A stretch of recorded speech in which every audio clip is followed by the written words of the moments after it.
দেখ চটকুকি দেখ কারা এসে দেখ শিগগির আয় দেখি। খুড়িমা থাক থাক চটকুকি থাক, তোমরা কতকাল পরে এসো এসো ভেতরে এসো।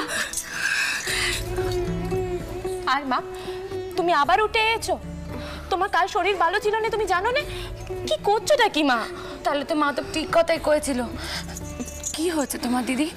তোর মা নিশ্চয়ই খাওয়া দাওয়া করছে না, নিজের খেয়াল নিশ্চয়ই রাখছে না। দাঁড়া আমি এবার এখানে কদিন থেকেই যাবো এবার। দাদা আচ্ছা এখন কি সব কথা তোরা এখানে দাঁড়িয়ে কইবি? হ্যাঁ আয় ভেতরে আয়।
বলি চটকুকি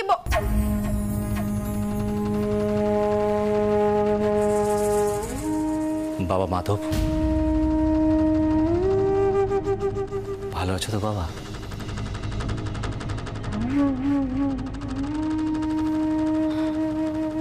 দেখো ঠাকুরপো, সরজু আর মাধব সবে মাত্র এখানে এসেছে। এখন ওদের কুশল মঙ্গল শুধোনোর কোনো প্রয়োজন নেই।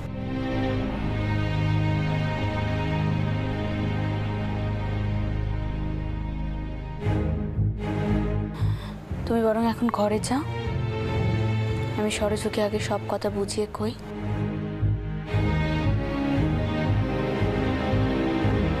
তারপর না হয় মাধব তোমার কাছে যাবে। কোন বেশ তো বৌঠান, আপনি আমাকে এখানে ফিরিয়ে এনেছেন, আমাকে ঠাঁই দিয়েছেন, আপনার কথা অমান্য করে কি করে?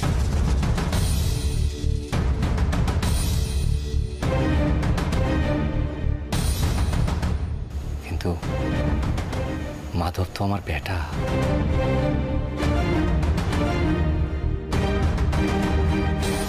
দীর্ঘকাল পরে ওকে দেখছি, তাই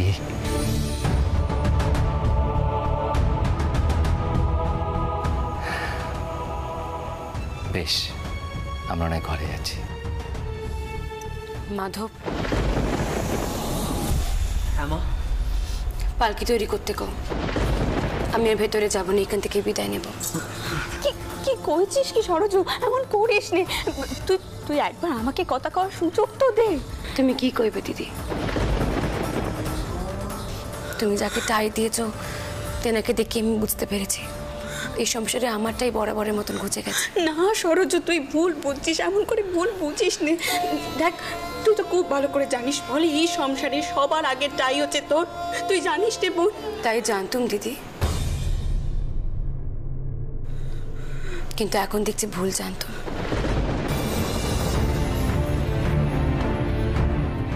আমার কথা তোমার কানে যায় না মাধব? মা মা তুমি ভেতরে চলো, বড় মা কি বলছে একবার শোনো।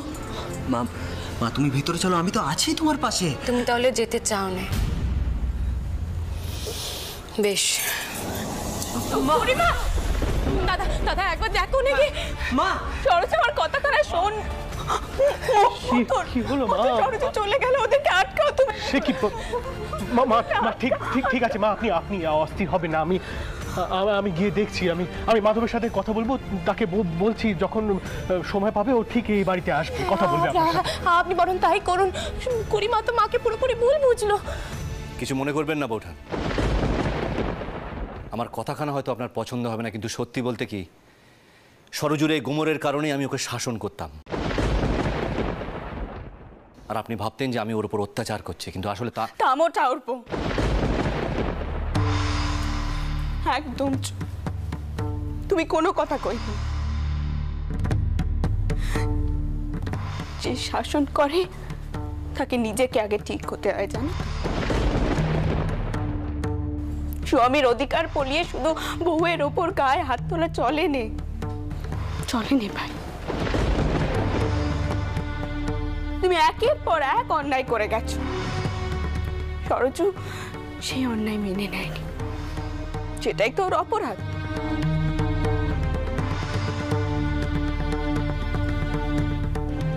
কিন্তু ভাই, ওর অপরাধ বিচার করার অধিকার অন্তত তোমার নেই।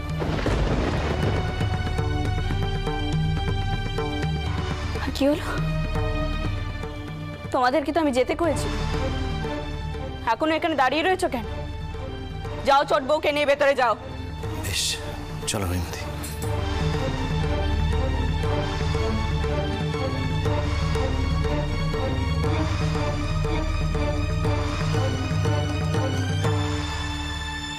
মা, কুড়োমশাইয়ের সম্মুখে আমি তোমাকে কিছু কইনি, কিন্তু একখানা কথা আমাকে বুঝিয়ে কও দেখি। শাস্ত্রে কোথায় লেখা আছে যে স্ত্রীরা তার স্বামীর বিচার করতে পারে? মা, আমরা হলাম দাসিয়া, তেনারা দেবতা। এই কথাখানা আমরা ছোটকাল থেকে শিখে এসেছি মা। হ্যাঁ, তোমার সময়কালে ঠাকমা, বুড়ি দিদমা তারা অনেক বড় মনের মানুষ ছিল বলে তোমাকে স্বাধীনভাবে থাকতে দিয়েছে।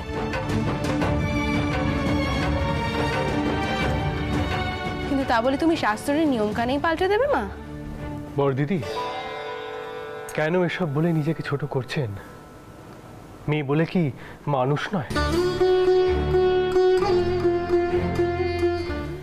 ন্যায় অন্যায় বোধ না থাকা তো মনুষ্যত্বের পরিচয় নয়। আমি বলেছিলাম খুড়িমা, মাধব, কুড়োমশাইয়ের এভাবে এখানে আসাটা মেনে নেবেন না। আমি তাদের জায়গা থাকলে আমিও মেনে নিতাম। আমি কি করতুম বলো তো মতন? আমি কি করতুম? ওকে তো কইতো আমি ইচ্ছে করে চোরটা ওকে এই বাড়ি থেকে ছেলে দূরে সরিয়ে দিয়েছে। কইতো রে, বলো ওকে। মা, মা তুমি কোনো ভুল কাজ করোনি মা, তুমি একদম ঠিক কাজ করেছো। তাছাড়া মতুর বাবু যেটা ভালো মনে করবেন, যে সিদ্ধান্তখানে নেবেন, সেটাই আমাদের মেনে নিতে হবে, তা তো হয় না।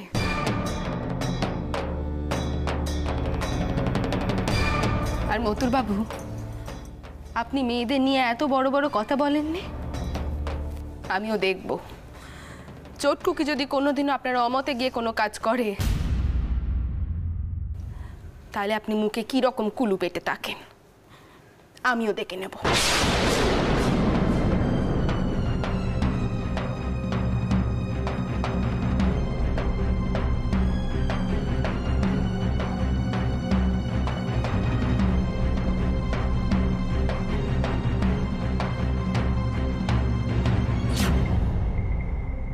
মা, আমার কথায় আপনি চোখের জল বের করলেন।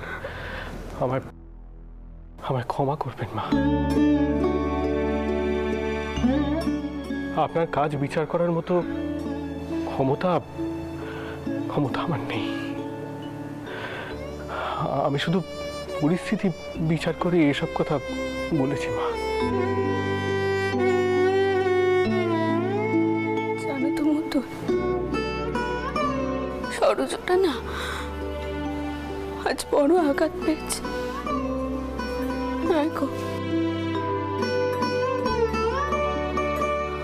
ও যে ঠাকুরপুকে ত্যাগ দিয়েছিল,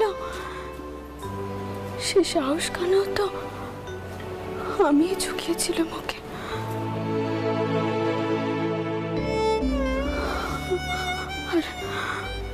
আর আজ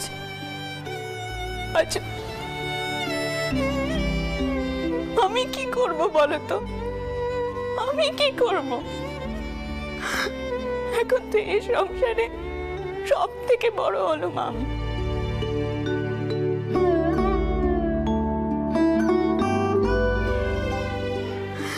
এই সংসারে মান মর্যাদা রক্ষা করার তো একটা কর্তব্য আছে আমার, একটা কর্তব্য আছে।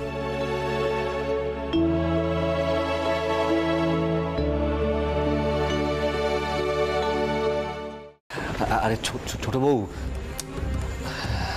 বুঝি কি মুশকিল।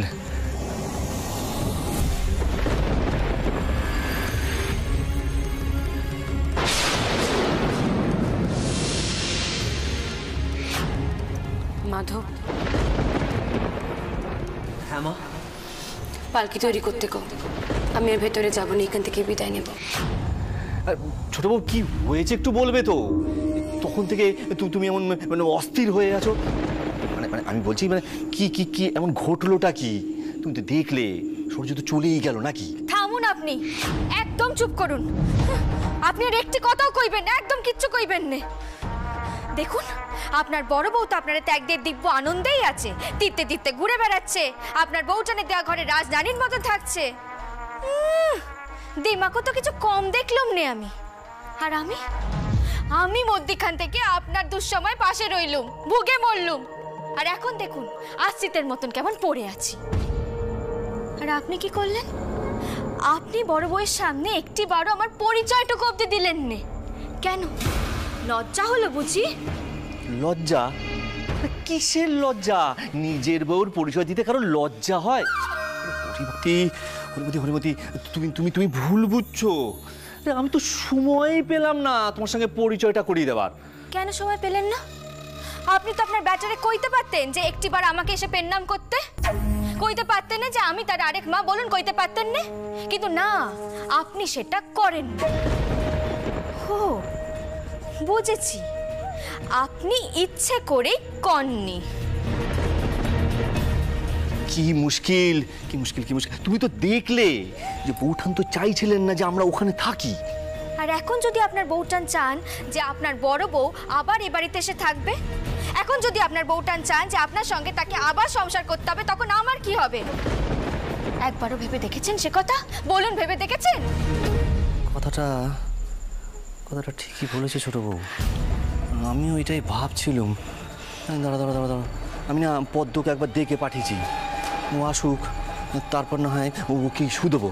কিন্তু পদ্ম গেল কোথায়? তো এই পদ্ম কি রে, কোনো খবর পেলি? আর খবর?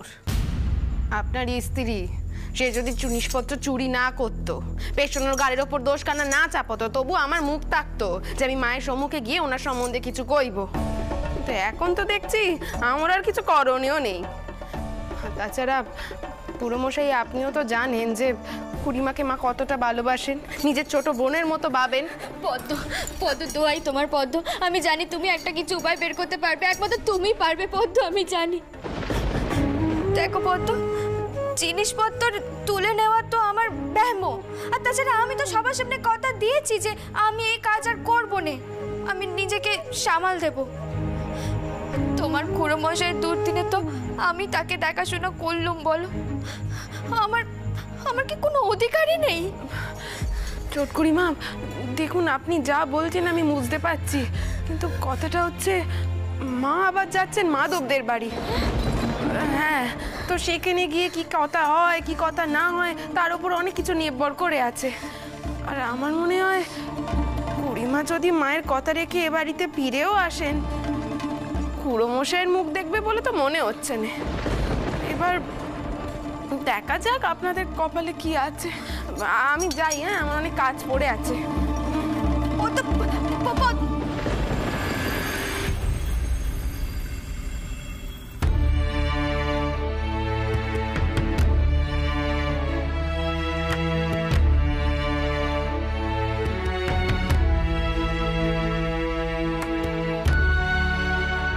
সাবধানে শোন, ঘরের চতুর্দিকে ভালো করে দুনো দিবি যেন সুন্দর গন্ধ বেরোয়, ঠিক আছে? আর হ্যাঁ, চারপোর সামনে কিন্তু দুনো নিয়ে যাবি নে, চারপো কিন্তু পছন্দ করে না একদম, বুঝলি? আচ্ছা পেশন্য, কাল তো শেষ রাতে চারপো কাজ থেকে ফিরে একটু ঘুমিয়েছিল, শরীর ভালো আছে তো? কি রে, কোনো কথা কইছিস না কেন? কি কইব? আমি বাবু কাল বয়ের চোটে সারা রাত জেগেই ছিলুম না, নইলেই তো আবার ফিরেই কইতেন কি নেকাপড়া করেছেন তো আপনি, তাই আমি ঘুমিয়ে পড়েছিলুম। তা তারপর সকালে উঠে দেখলাম তিনি আরাম কেদারায় শুয়ে ঘুমোচ্ছেন। আর সলিল গতিকের কথা জিজ্ঞাসা করছো?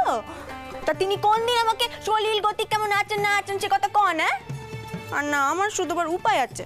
পেশন্য দেখ, তোকে আস্তে আস্তে টাউরপুর মন জয় করতে হবে, না হলে কিন্তু বিপদ হয়ে যাবে। কি করে জয় করবো গো দিদি ভাগমশাইয়ের মন? তাহলেই তো আমাকে আবার ওই লেখাপড়া করতে হবে।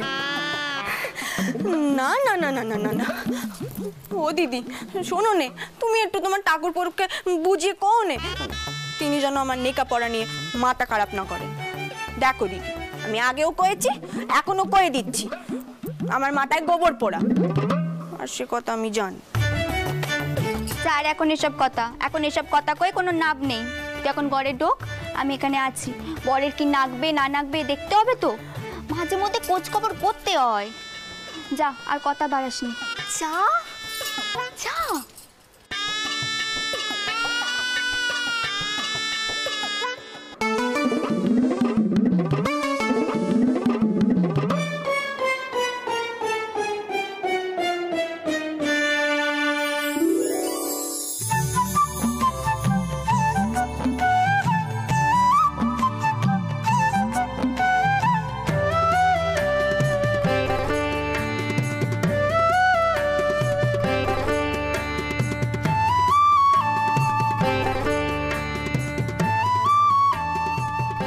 বিপদ, চাদর কানা গায়ে দিতে হবে তো, আবার ঘুম না ভেঙে যাইতে না।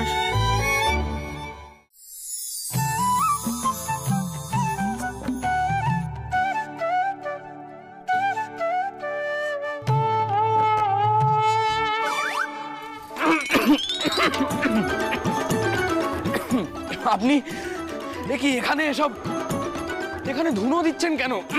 আমার তো ধোঁয়ায় শ্বাস বন্ধ হয়ে আসছে। না না, আসলে দেখেছেন কান্ডি, আসলে আমি বুঝতে পারি না যে ধুনোর ধোঁয়াকানায় আপনার ঘুম ভেঙে যাবে। দিদি কয়েছিল আমার এই যে ধুনোর ধোঁয়াকানা আপনার থেকে দূরে সরিয়ে রাখতে, কিন্তু চাদরখানা পড়ে গেছিল আর আপনার আচ্ছা, চাদর পড়ে গেছিল বলে আপনি ধুনো দেবেন? কি হয়েছে তোমার? পেছনে জল দিতে হয় তো। দেখলে কি ঘটলো, দেখলে? আমি তোমাকে কয়েছিলাম আমার মাথায় গোবর পোড়া। যা, অনেক হয়েছে, কি জল দি।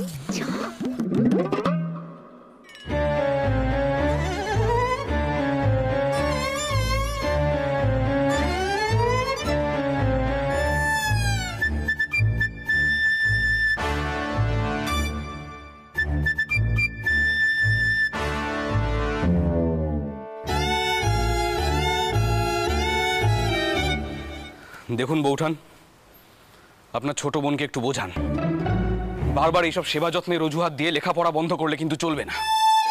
তা সে মাথায় গোবর পোড়াই থাক আর সেটা শুকিয়ে ঘুঁটেই হয়ে যাক, অক্ষর পরিচয় তাকে করতেই হবে।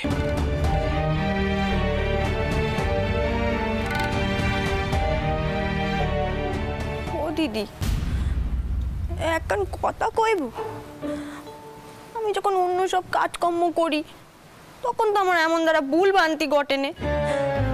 হ্যাঁ গো, এই তো মারে আমি জল এনে দিই, বাবা মশাইকে জল খাবার করে দিই, কি সুন্দর করে আমি রোজ টাউর ঘর মুছি, আরো কত কি করি, দিদমার সেবা যত্নও করি। কিন্তু এই ঘর কানায় ঢুকলেই আমার সব কিছু কেমন যেন গুলিয়ে যায়। ওরে পোড়ার মুখি, এদিকে তাকা দিকি। কেন বুঝিসনি? তোর যোগ্যতা সব থেকে বেশি পেমান তোকে এখানেই দিতে হবে, বুঝলি? আর একখানা কথা জেনে রাখ, টাউরপোকে খুশি করার একটাই উপায়, আতের নেকা মক্ষ করা। তুই কয়েকবার আতের নেকা মক্ষ করে নিবি, ব্যাস তাহলেই হয়ে যাবে। যা, এখন টাউরে যা দেখি, আমি দিদমার কাছে যাই, গিয়ে দেখি দিদমা কি খাবেন। চলুন নাকি বড় কুড়ি দিদমা এসেছিলেন, আবার রাগ করেও চলে গেছেন। তাই নাকি? যাকে এসব কথা জেনে আমাদের আর কি হবে বল, আমরা গিয়ে নিজেদের কাজ করি। আমি চললুম রে।